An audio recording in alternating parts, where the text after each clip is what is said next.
Proverbe chapitre 24. Ne porte pas envie aux hommes méchants et ne désire pas être avec eux, car leur cœur médite la ruine et leurs lèvres parlent d'iniquité. C'est par la sagesse qu'une maison s'élève et par l'intelligence qu'elle s'affermit. C'est par la science que les chambres se remplissent de tous les biens précieux et agréables. Un homme sage est plein de force, et celui qui a de la science affermit sa vigueur. Car tu feras la guerre avec prudence, et le salut est dans le grand nombre de conseillers. La sagesse est trop élevée pour l'insensé, il n'ouvrira pas la bouche à la porte. Celui qui médite de faire le mal s'appelle un homme plein de malice. La pensée de la folie n'est que péché, et le moqueur est en abomination parmi les hommes. Si tu faiblis au jour de la détresse, ta force n'est que détresse. Délivre ceux qu'on traîne à la mort, ceux qu'on va égorger, sauve-les. Si tu dis « Ah, nous ne savions pas », celui qui pèse les cœurs ne le voit-il pas? Celui qui veille sur ton âme ne le connaît-il pas? Et ne rendra-t-il pas à chacun selon son œuvre? Mon fils, mange du miel, car il est bon.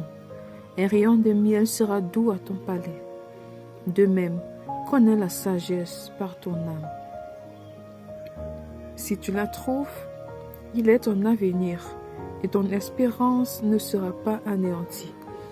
Ne tends pas méchamment des embûches à la demeure du juste, et ne dévaste pas le lieu où il repose, car cette fois le juste tombe et il se relève, mais les méchants sont précipités dans le malheur. Ne te réjouis pas de la chute de ton ennemi, et que ton cœur ne soit pas dans l'allégresse quand il chancelle, de peur que l'Éternel ne le voie, que cela ne lui déplaise, et qu'il ne détourne de lui sa colère. Ne t'irrite pas à cause de ceux qui font le mal, ne porte pas envie aux méchants, car il n'y a point d'avenir pour celui qui fait le mal. La lampe des méchants s'éteint. Mon fils, crains l'Éternel et le roi. Ne te mêle pas avec les hommes remuants, car soudain leur ruine surgira, et qui connaît les châtiments des uns et des autres. Voici encore ce qui vient des sages. Il n'est pas bon dans les jugements d'avoir égard aux personnes. Celui qui dit aux méchants, tu es juste, les peuples le maudissent, les nations le maudissent. Mais ceux qui le châtient s'en trouvent bien, et le bonheur vient sur eux comme une bénédiction. Il baise les lèvres, celui qui répond des paroles justes. Soigne tes affaires au dehors, mets ton champ en état, puis tu bâtiras ta maison. Ne témoigne pas à la légère contre ton prochain. Voudrais-tu tromper par tes lèvres? Ne dis pas, je le ferai comme il m'a fait. Je rendrai à chacun selon ses œuvres. J'ai passé près du champ d'un paresseux et près de la vigne d'un homme dépourvu de sens. Et voici, les épines y croissaient partout. Les ronces en couvraient la face et le mur de pierre était écroulé. J'ai regardé attentivement et j'ai tiré instruction de ce que j'ai vu. Un peu de sommeil, un peu d'assoupissement, un peu croiser les mains pour dormir, et la pauvreté te surprendra comme un rôdeur, et la disette comme un homme en armes. Amen.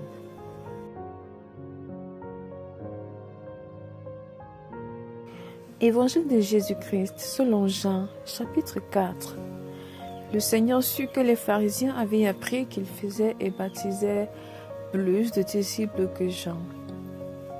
Toutefois, Jésus ne baptisait pas lui-même, mais c'étaient ses disciples. Alors il quitta la Judée et retourna en Galilée. Comme il fallait qu'il passât par la Samarie, il arriva dans une ville de Samarie nommée Sichar, près du champ que Jacob avait donné à Joseph, son fils. Là se trouvait le puits de Jacob. Jésus, fatigué du voyage, était assis au bord du puits. C'était environ la 6e heure. Une femme de Samarie vint puiser de l'eau. Jésus lui dit, « Donne-moi à boire. » car ses disciples étaient allés à la ville pour acheter des vivres. La femme samaritaine lui dit, « Comment toi, qui es juif, me demandes-tu à boire, à moi qui suis une femme samaritaine ?» Les Juifs, en effet, n'ont pas de relation avec les Samaritains. Jésus lui répondit, « Si tu connaissais le don de Dieu, et qui est celui qui te dit, donne-moi à boire, tu lui aurais toi-même demandé à boire, et il t'aurait donné de l'eau de vie, et il t'aurait donné de l'eau vive. Seigneur, lui dit la femme, tu n'as rien pour puiser, et le puits est profond. D'où aurais-tu donc cette eau vive? Es-tu plus grand que notre père Jacob, qui nous a donné ce puits et qui en a bu lui-même, ainsi que ses fils et ses troupeaux? » Jésus lui répondit, « Quiconque boit de cette eau aura encore soif, mais celui qui boira de l'eau que je lui donnerai n'aura jamais soif, et l'eau que je lui donnerai deviendra en lui une source d'eau qui jaillira jusque dans la vie éternelle. » La femme lui dit, « Seigneur, donne-moi cette eau, afin que je n'ai plus soif, et que je ne vienne plus puiser ici. » « Va, lui dit Jésus, appelle ton mari et viens ici. » La femme répondit, « Je n'ai point de mari. » Jésus lui dit, « Tu as eu raison de dire, je n'ai point de mari, car tu as eu 5 maris, et celui que tu as maintenant n'est pas ton mari. En cela, tu as dit vrai. » « Seigneur, lui dit la femme, je vois que tu es prophète. Et vous, dites-vous que le lieu où il faut adorer est à Jérusalem. Femme, lui dit Jésus, crois-moi, l'heure vient où ce ne sera ni sur cette montagne, ni à Jérusalem que vous adorerez le Père. Vous adorez ce que vous ne connaissez pas. Nous adorons ce que nous connaissons, car le salut vient des Juifs. Mais l'heure vient, elle est déjà venue, où les vrais adorateurs adoreront le Père en esprit et en vérité, car ce sont là les adorateurs que le Père demande. Dieu est esprit, et il faut que ceux qui l'adorent en esprit et en vérité. La femme lui dit, « Je sais que le Messie doit venir, celui qu'on appelle Christ. Quand il sera venu, il nous annoncera toutes choses. » Jésus lui dit, « Je le suis, moi qui te parle. » Là-dessus arrivèrent ses disciples qui furent étonnés de ce qu'il parlait avec une femme. Toutefois, aucun ne dit, « Que demandes-tu » ou « De quoi parles-tu avec elle ?» Alors la femme, ayant laissé sa cruche, s'en alla dans la ville et dit aux gens, « Venez voir un homme qui m'a dit tout ce que j'ai fait. Ne serait-ce point le Christ ?» Ils sortirent de la ville et ils vinrent vers lui. Pendant ce temps, les disciples le pressaient de manger, disant, « Rabbi, mange. » Mais il leur dit, « J'ai à manger une nourriture que vous ne connaissez pas. » Les disciples se disaient donc les uns aux autres, « Quelqu'un lui aurait-il apporté à manger ?» Jésus leur dit, « Ma nourriture est de faire la volonté de celui qui m'a envoyé et d'accomplir son œuvre. Ne dites-vous pas qu'il y a encore 4 mois jusqu'à la moisson? Voici, je vous le dis, levez les yeux et regardez les champs qui déjà blanchissent pour la moisson. Celui qui moissonne reçoit un salaire et amasse des fruits pour la vie éternelle, afin que celui qui sème et celui qui moissonne ne se réjouissent ensemble.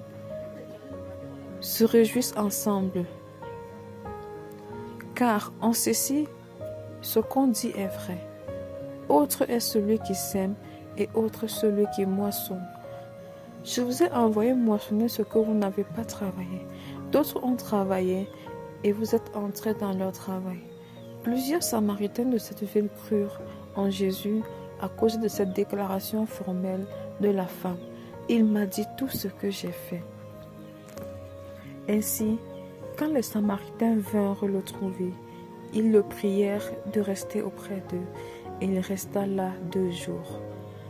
Un beaucoup plus grand nombre crurent à cause de sa parole. Et il disait à la femme, « Ce n'est plus à cause de ce que tu as dit que nous croyons, car nous l'avons entendu nous-mêmes et nous savons qu'il est vraiment le Sauveur du monde. » Après ces 2 jours, Jésus partit de là pour se rendre en Galilée, car il avait déclaré lui-même qu'un prophète n'est pas honoré dans sa propre patrie. Lorsqu'il arriva en Galilée, il fut bien reçu des Galiléens qui avaient vu tout ce qu'il avait fait à Jérusalem pendant la fête, car eux aussi étaient allés à la fête. Il retourna donc à Cana en Galilée, où il avait changé l'eau en vin. Il y avait à Capernaum un officier du roi dont le fils était malade. Ayant appris que Jésus était venu de Judée en Galilée, il alla vers lui. Il le pria de descendre et de guérir son fils qui était près de mourir. Jésus lui dit, « Si vous ne voyez des miracles et des prodiges, vous ne croyez point. » L'officier du roi lui dit, « Seigneur, descends avant que mon enfant meure. » « Va, lui dit Jésus, ton fils vit. » Et cet homme crut à la parole que Jésus lui avait dite, et il s'en alla. Comme déjà il descendait, ses serviteurs venant à sa rencontre lui apportaient cette nouvelle, « Ton enfant vit. » Il leur demanda à quelle heure il s'était trouvé mieux, et ils lui dirent, « Hier à la 7e heure, la fièvre l'a quitté. » Le père connut que c'était à cette heure-là que Jésus lui avait dit, « Ton fils vit. » Et il crut, lui et toute sa maison. Jésus fit encore ce second miracle lorsqu'il fut venu de Judée en Galilée.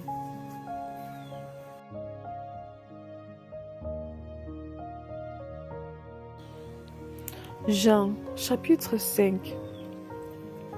Après cela, il y eut une fête des Juifs, et Jésus monta à Jérusalem.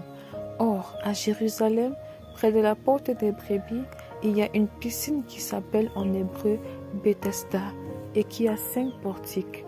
Sous ces portiques étaient couchés un grand nombre des malades, des aveugles, des boiteux, des paralytiques qui attendaient le mouvement de l'eau. Car un ange descendait de temps en temps dans la piscine et agitait l'eau. Et celui qui y descendait le premier après que l'eau avait été agitée était guéri, quelle que fût sa maladie. Là se trouvait un homme malade depuis 38 ans. Jésus, l'ayant vu coucher, et sachant qu'il était malade depuis longtemps, lui dit, « Veux-tu être guéri ?» Le malade lui répondit, « Seigneur, je n'ai personne pour me jeter dans la piscine quand l'eau est agitée, et pendant que j'y vais, un autre descend avant moi. »« Lève-toi, lui dit Jésus, prends ton lit et marche. » Aussitôt cet homme fut guéri, il prit son lit et marcha. C'était un jour de sabbat. Les Juifs dirent donc à celui qui avait été guéri, « C'est le sabbat, il n'était pas permis d'emporter ton lit. » Il leur répondit, « Celui qui m'a guéri m'a dit, prends ton lit et marche. » Ils lui demandèrent, « Qui est l'homme qui t'a dit, prends ton lit et marche ?» Mais celui qui avait été guéri ne savait pas qui c'était, car Jésus avait disparu de la foule qui était en ce lieu. Depuis, Jésus le trouva dans le temple et lui dit, « Voici, tu as été guéri, ne pêche plus, de peur qu'il ne t'arrive quelque chose de pire. » Cet homme s'en alla et annonça aux Juifs que c'était Jésus qui l'avait guéri. C'est pourquoi les Juifs poursuivaient Jésus, parce qu'il faisait ces choses le jour du sabbat. Mais Jésus leur répondit, « Mon Père agit jusqu'à présent, moi aussi j'agis. » À cause de cela, les Juifs cherchaient encore plus à le faire mourir, non seulement parce qu'il violait le sabbat, mais parce qu'il appelait Dieu son propre Père, se faisant lui-même égal à Dieu. Jésus reprit donc la parole et leur dit, « En vérité, je vous le dis, le Fils ne peut rien faire de lui-même. Il ne fait que ce qu'il voit faire au Père. Et tout ce que le Père fait, le Fils aussi le fait pareillement. Car le Père aime le Fils et lui montre tout ce qu'il fait, et il lui montrera des œuvres plus grandes que celles-ci, afin que vous soyez dans l'étonnement. Car comme le Père ressuscite les morts et donne la vie, ainsi le Fils donne la vie à qui il veut. Le Père ne juge personne, mais il remet tout jugement au Fils, afin que tous honorent le Fils comme ils honorent le Père. Celui qui n'honore pas le Fils n'honore pas le Père qui l'a envoyé. En vérité, je vous le dis, celui qui écoute ma parole et qui croit à celui qui m'a envoyé a la vie éternelle et ne vient point en jugement, mais il est passé de la mort à la vie. En vérité, je vous le dis, l'heure vient, et elle est déjà venue, où les morts entendront la voix du Fils de Dieu, et ceux qui l'auront entendu vivront. Car comme le Père a la vie en lui-même, ainsi il a donné au Fils d'avoir la vie en lui-même. Et il lui a donné le pouvoir de juger, parce qu'il est Fils de Dieu. Ne vous étonnez pas de cela, car l'heure vient où tous ceux qui sont dans les sépulcres entendront sa voix et en sortiront. Ceux qui auront fait le bien ressusciteront pour la vie, mais ceux qui auront fait le mal ressusciteront pour le jugement. Je ne puis rien faire de moi-même. Selon que j'entends, je juge, et mon jugement est juste, parce que je ne cherche pas ma volonté, mais la volonté de celui qui m'a envoyé. Si c'est moi qui rends témoignage de moi-même, mon témoignage n'est pas vrai. Il y en a un autre qui rend témoignage de moi, et je sais que le témoignage qu'il rend de moi est vrai. Vous avez envoyé vers Jean, et il a rendu témoignage à la vérité. Pour moi, ce n'est pas d'un homme que je reçois le témoignage, mais je dis ceci afin que vous soyez sauvés. Jean était la lampe qui brûle et qui luit, et vous avez voulu vous réjouir une heure à sa lumière. Moi, j'ai un témoignage plus grand que celui de Jean, car les œuvres que le Père m'a donné d'accomplir, ces œuvres mêmes que je fais, témoignent de moi que c'est le Père qui m'a envoyé. Et le Père qui m'a envoyé a rendu lui-même témoignage de moi. Vous n'avez jamais entendu sa voix, vous n'avez point vu sa face, et sa parole ne demeure point en vous, parce que vous ne croyez pas à celui qui a envoyé. Vous sondez les Écritures parce que vous pensez avoir en elles la vie éternelle. Ce sont elles qui rendent témoignage de moi. Et vous ne voulez pas venir à moi pour avoir la vie. Je ne tire pas ma gloire des hommes, mais je sais que vous n'avez point en vous l'amour de Dieu. Je suis venu au nom de mon Père, et vous ne me recevez pas. Si un autre vient en son propre nom, vous le recevrez. Comment pouvez-vous croire, vous qui tirez votre gloire les uns des autres, et qui ne cherchez point la gloire qui vient de Dieu seul? Ne pensez pas que moi, je vous accuserai devant le Père. Celui qui vous accuse, c'est Moïse, en qui vous avez mis votre espérance. Car, si vous croyez Moïse, vous me croiriez aussi, parce qu'il a écrit de moi. Mais si vous ne croyez pas ces écrits, comment croirez-vous à mes paroles?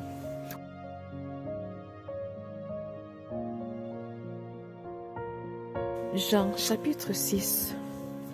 Après cela, Jésus s'en alla de l'autre côté de la mer de Galilée à Tibériade.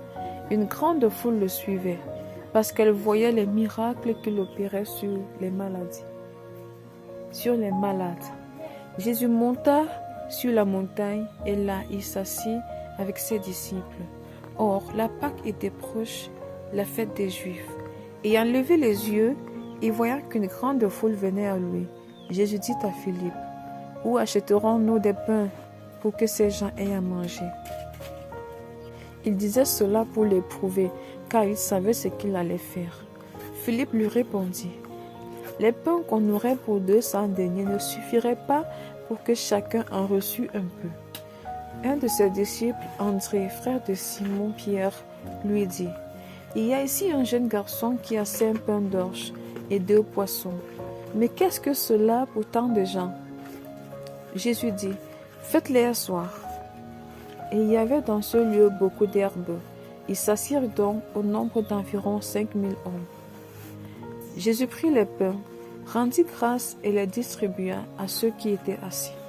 Il leur donna de même des poissons autant qu'ils en voulurent. Lorsqu'ils furent rassasiés, il dit à ses disciples: ramassez les morceaux qui restent, afin que rien ne se perde. Ils le ramassèrent donc, ils remplirent 12 paniers avec les morceaux qui restaient des 5 pains d'orge, après que tous eurent mangé. Ces gens, ayant vu le miracle que Jésus avait fait, disaient, « Celui-ci est vraiment le prophète qui doit venir dans le monde. » Et Jésus, sachant qu'il allait venir l'enlever pour le faire roi, se retira de nouveau sur la montagne lui seul. Quand le soir fut venu, ses disciples descendirent au bord de la mer. Étant montés dans une barque, ils traversaient la mer pour se rendre à Capernaum. Il faisait déjà nuit et Jésus ne les avait pas encore rejoints.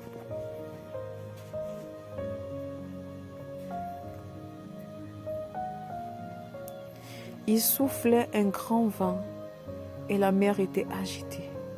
Après avoir ramé environ 25 ou 30 stades, ils virent Jésus marchant sur la mer et s'approchant de la barque, et ils eurent peur.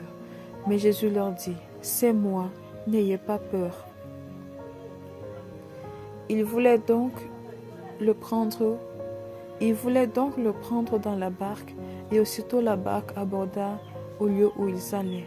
La foule qui était restée de l'autre côté de la mer avait remarqué qu'il ne se trouvait là qu'une seule barque et que Jésus n'était pas monté dans cette barque avec ses disciples, mais qu'il était parti seul. Le lendemain, comme d'autres barques étaient arrivées de Tibériade, près du lieu où ils avaient mangé le pain après que le Seigneur eut rendu grâce.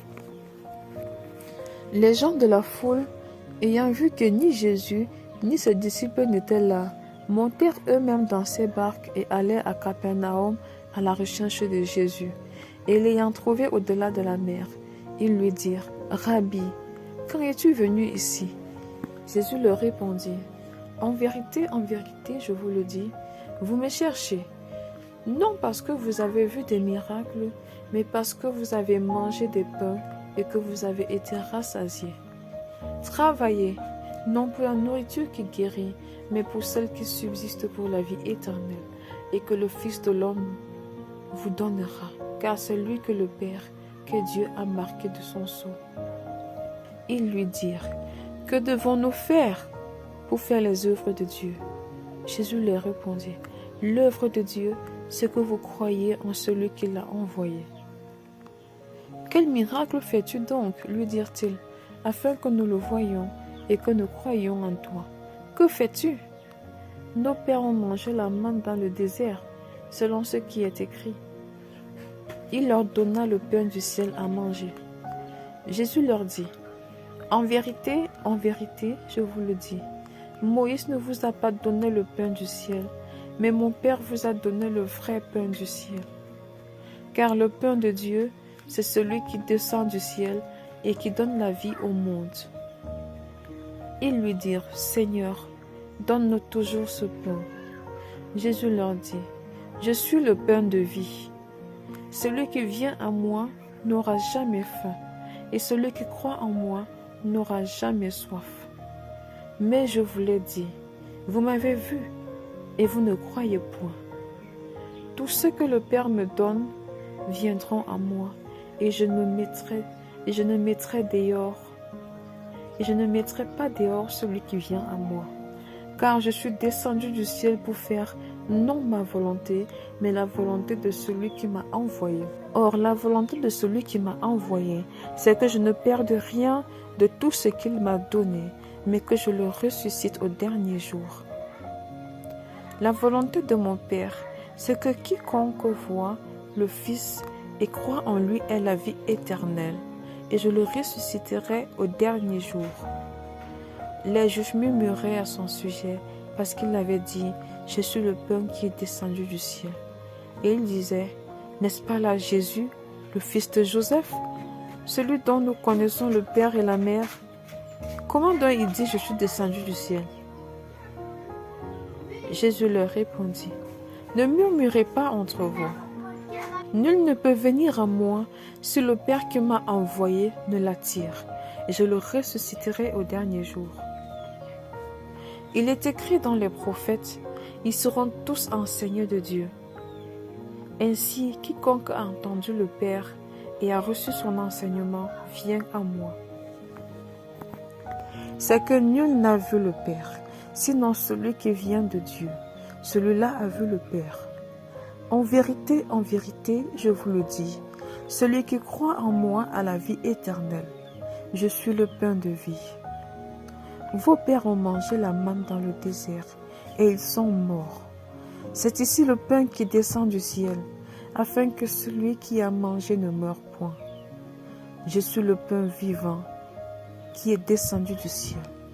Si quelqu'un mange de ce pain, il vivra éternellement. Et le pain que je donnerai, c'est ma chair, que je donnerai pour la vie du monde. Là-dessus, les Juifs disputaient entre eux, disant, « Comment peut-il nous donner sa chair à manger ?» Jésus leur dit, « En vérité, je vous le dis, si vous ne mangez la chair du Fils de l'homme, et si vous ne buvez son sang, vous n'avez point la vie en vous-même. Celui qui mange ma chair et qui boit mon sang a la vie éternelle, et je le ressusciterai au dernier jour. Car ma chair est vraiment une nourriture, et mon sang est vraiment un breuvage.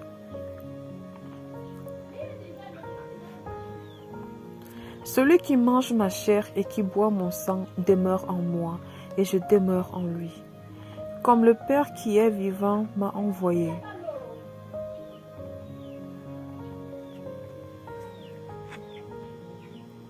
Comme le Père qui m'a envoyé, comme le Père qui est vivant m'a envoyé, et que je vis par le Père, ainsi celui qui me mange vivra par moi. C'est ici le pain qui est descendu du ciel. Il n'en est pas comme de vos pères qui ont mangé la manne et qui sont morts. Celui qui mange ce pain vivra éternellement. Jésus dit ces choses dans la synagogue, enseignant à Capernaum. Plusieurs de ses disciples, après l'avoir entendu dire, « Cette parole est dure, qui peut l'écouter ?» Jésus, sachant en lui-même que ses disciples murmuraient à ce sujet, leur dit, « Cela vous scandalise-t-il ? Et si vous voyez le Fils de l'homme monter où il était auparavant?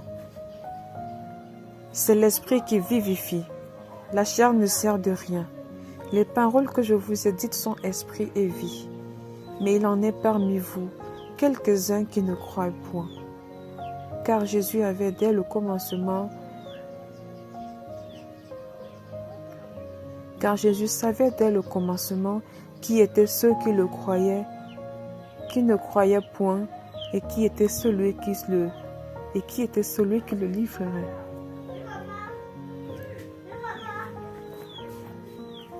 Et il ajouta, « C'est pourquoi je vous ai dit que nul ne peut venir à moi si cela ne lui a été donné par le Père. » Dès ce moment, plusieurs de ses disciples se retirèrent, et ils n'allaient plus avec lui.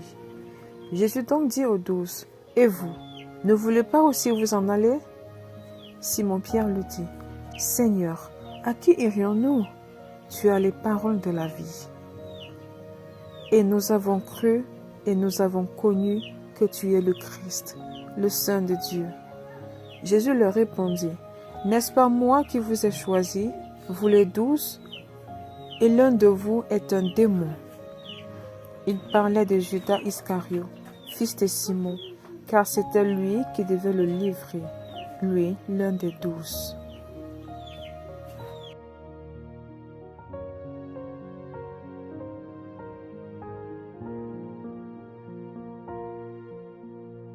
Psaume, chapitre 62. Au chef des chantres, d'après Jéduthun, psaume de David. Oui, c'est en Dieu que mon âme se confie, de lui vient mon salut. Oui, c'est en Dieu que mon âme se confie, de lui vient mon salut. Oui, c'est lui qui est mon rocher et mon salut, ma haute retraite. Je ne chancellerai guère. Jusqu'à quand vous jetterez-vous sur un homme? Chercherez-vous tous à l'abattre, comme une muraille qui penche, comme une clôture qu'on renverse. Ils conspirent pour le précipiter de son poste élevé. Ils prennent plaisir au mensonge. Ils bénissent de leur bouche et ils maudissent dans leur cœur.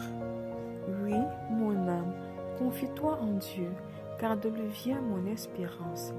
Oui, c'est lui qui est mon rocher et mon salut, ma haute retraite. Je ne chancellerai pas. Sur Dieu repose mon salut et ma gloire. Le rocher de ma force, mon refuge est ton Dieu. En tout temps, peuple, confiez-vous en lui. Répandez vos cœurs en sa présence. Dieu est notre refuge. Oui, vanité, les fils de l'homme. Mensonge, les fils de l'homme. Dans une balance, ils monteraient tous ensemble, plus légers qu'un souffle. Ne vous confiez pas dans la violence et ne mettez pas un vain espoir dans la rapine. Quand les richesses s'accroissent, n'y attachez pas votre cœur. Dieu a parlé une fois, 2 fois j'ai entendu ceci, c'est que la force est à Dieu. À toi aussi, Seigneur, la bonté, car tu rends à chacun selon ses œuvres. Amen.